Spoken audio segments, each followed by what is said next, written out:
In my second video lecture over music of Central and Eastern Europe, I introduced you to some dance music from Bulgaria, a Danubian Daichovo Horo from the northern part of the country. Now I want to share a very different kind of dance with you, still a Horo, but much brighter in tempo, and lacking the characteristic metrical limp so often heard in other Bulgarian dances. This is a Pravo Horo, also played by Vasil Purvanov's Horo Orchestra. First, let's listen. See how many of its details you can notice as you hear this music for the first time, and see also if you can get a sense of its overall shape.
That's quite a high-spirited little dance, isn't it? Were you left with the impression that it ended on a half cadence? If so, your impression was correct, and that's a very rare musical phenomenon, an example of an exception that proves the rule.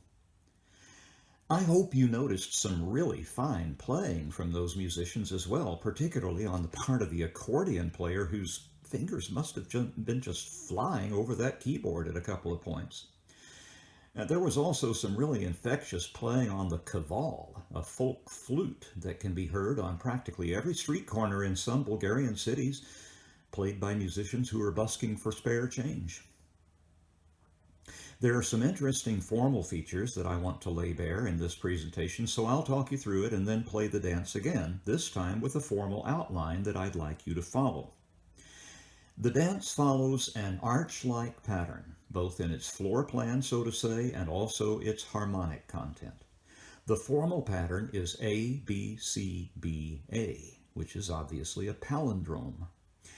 And its key scheme runs from F major to G major to A minor to G major to F major, another arch.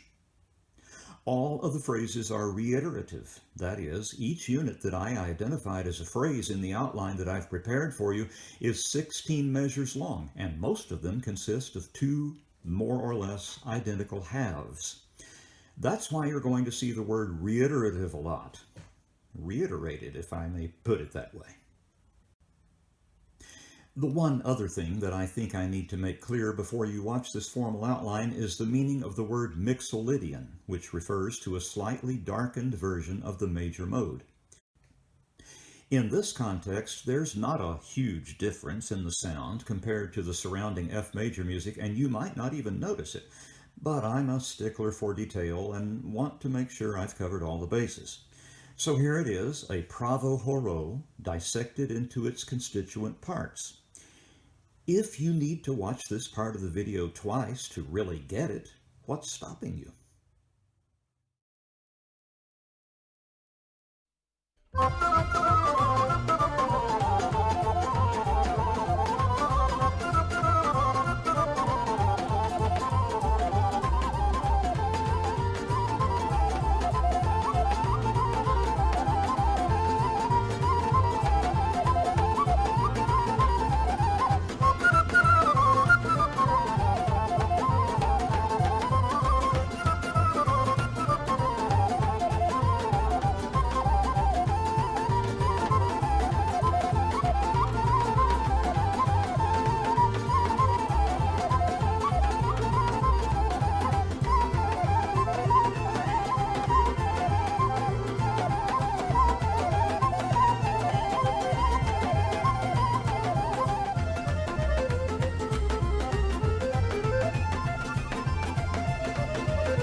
I began this abbreviated series on music of Central and Eastern Europe with a Yiddish language alphabet song, representative of an Ashkenazic Jewish tradition that can be found throughout Central Europe.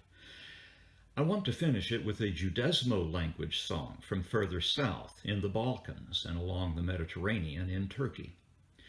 Like Yiddish, which includes a great deal of German language, Judezmo is a Creole based largely in Spanish. It is the language of Sephardic Jews who were driven out of the Iberian Peninsula in 1492 and who found refuge in the constituent countries of the Ottoman Empire. If you know some Spanish, you will no doubt recognize a good deal of it here. Now, even though I promised a song in that language, this is, in a sense, 3 songs, all with the same lyrics. The presentation here by the ensemble Sepharad includes settings of those lyrics from Bulgaria, Turkey, and Bosnia, respectively. This is a love song. The lyrics represent a conversation between mother and daughter, whose content I'll reveal to you after you've had a chance to hear the song, enjoy its beauty, and discover some things about it through careful listening.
I dare to hope that you found that beautiful.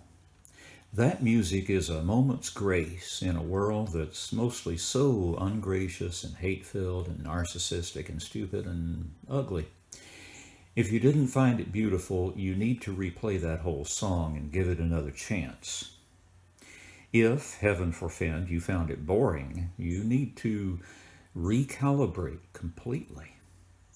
Look, turn out the lights and dance to that music. Let your body move in the same graceful, lithe, sinewy way that those melodic lines from Istanbul moved.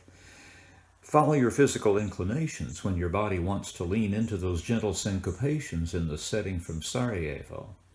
Why not do this? I do. Find a way to connect to this music. Do you understand what I'm trying to say here? Even before you know what the lyrics mean, you surely understand that there's something profoundly moving in that music, don't you? Do you understand why I continually implore you to internalize the vocabulary that's all too easy to parrot on a quiz without any real understanding? Do you know why I heap all that vocabulary and the concepts that vocabulary represents on your perhaps unwilling head? It's to open up for you a way into music like this, help you find a way into the kind of deep understanding, which is much physical as mental, into music of profound beauty, so that you too can relish it and bathe in it and know the joy of tear-filled eyes, because what you just heard was more than you could contain. Isn't this why such a thing as music exists in the first place? Now we're going to enjoy the lyrics together. Try to set this scene in your imagination. Imagine a mother whose suspicions have been aroused by what appears to be a token of love, and the conversation that would ensue between that mother and her daughter. Keep those lyrics in mind. Put them together over long spans of musical time. Make sense of them so that you can be moved by them. Let them remind you of the first time you fell in love. And, of course, keep the form in view. Are you starting to understand why that's important? I've placed here the usual formal markers.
Te še slabé